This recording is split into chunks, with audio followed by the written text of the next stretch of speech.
Hi there, I'm Mrs McTaggart. In this video, we are looking at similar volume. Before I start this, you should have already have been taught the first 3 lessons on similar length and scale factor and similar area. This is very like similar area. So like last time, I'm going to explain why we do the method what we did. In my previous video, I talked about if we had a shed and simply doubling the dimensions of my shed did not just double the area, it actually quadrupled the area because we times by the area squared. So you could probably already predict what's going to happen with the volume, but I'm going to prove it using these 2 illustrations of a cube.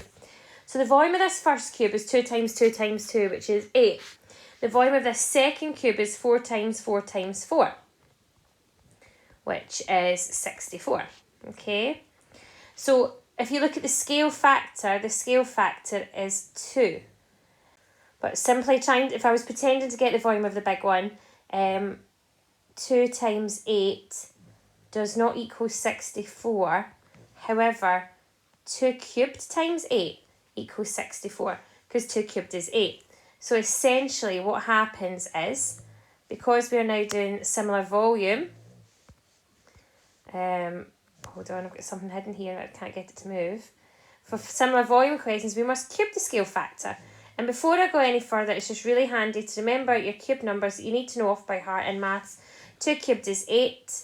3 cubed is 3 times 3 times 3, which is 27. 4 cubed we just did was 4 times 4 times 4, which was 64. And 5 cubed is 5 times 5, which is 25, times 5 again is 125. So it's really handy just to know those cube numbers for the exercise today, particularly if it's a non-calculator question you're asked to do.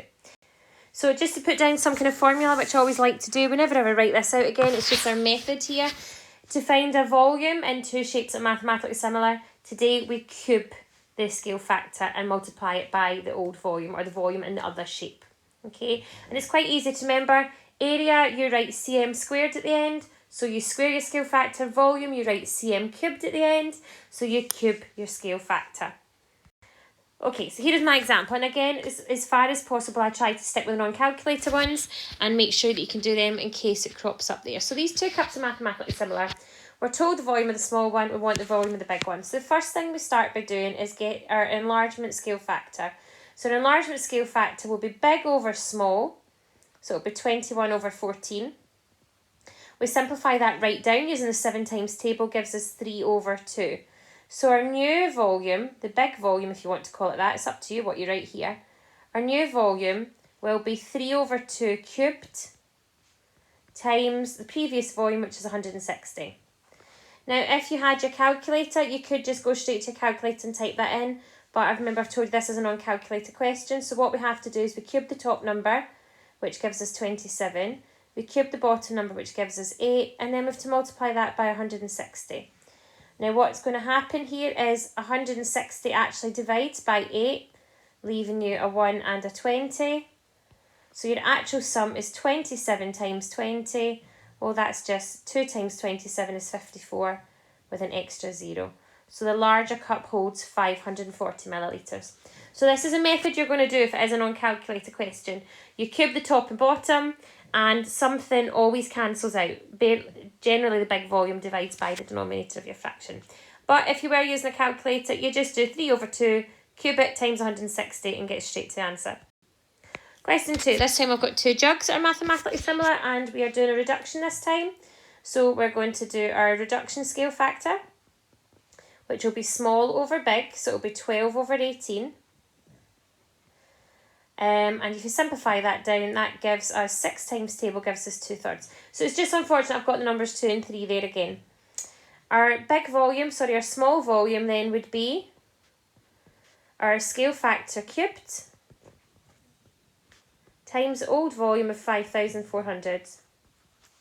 Now without a calculator, we're going to cube top and bottom, which gives us 8 over 27 times 5,400. This time, I know that 54 divided by 27 is 2. So I'm left with 200 there on the top. So your sum is now just 8 times 200, which is 1,600 millilitres. Okay. So that's 2 non-calculated examples, 1 enlargement, 1 reduction. My last example, we're going to use a calculator, I think, for this one. I've not looked at the numbers yet, but we'll have a wee go.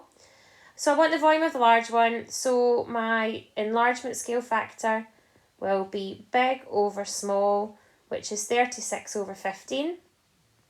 This simplifies using my 3 times table, which gives me 12 over 5.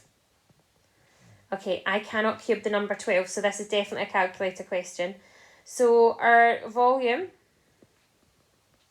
is 12 over 5, all cubed, times the small volume, which is 0.3 litres. Now, it's okay to just keep it on litres. I've not mentioned changing units at all. So if you go to a calculator and type this in, and this will give you an answer of 4.1472. I'm going to say, I think it's safe to say to 2 decimal places, is 4.15 litres.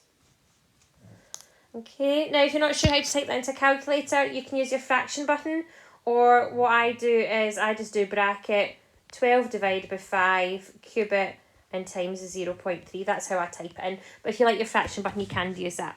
So I hope that's helped. That's how you do similar volume. It's very similar to similar areas. So if you were good at that, you'll be good at this. Just remembering which one to use, okay? So if this is a part in the video, if you want to pause and try some on your own, you can. Please be aware of the ones with the non-calculator symbols. Please don't use calculators for them. I do actually think that number 2 is possible without a calculator as well, but I didn't bother putting in the sign. And then if you unpause the video, there are your answers. So thanks very much for watching. I hope this has helped.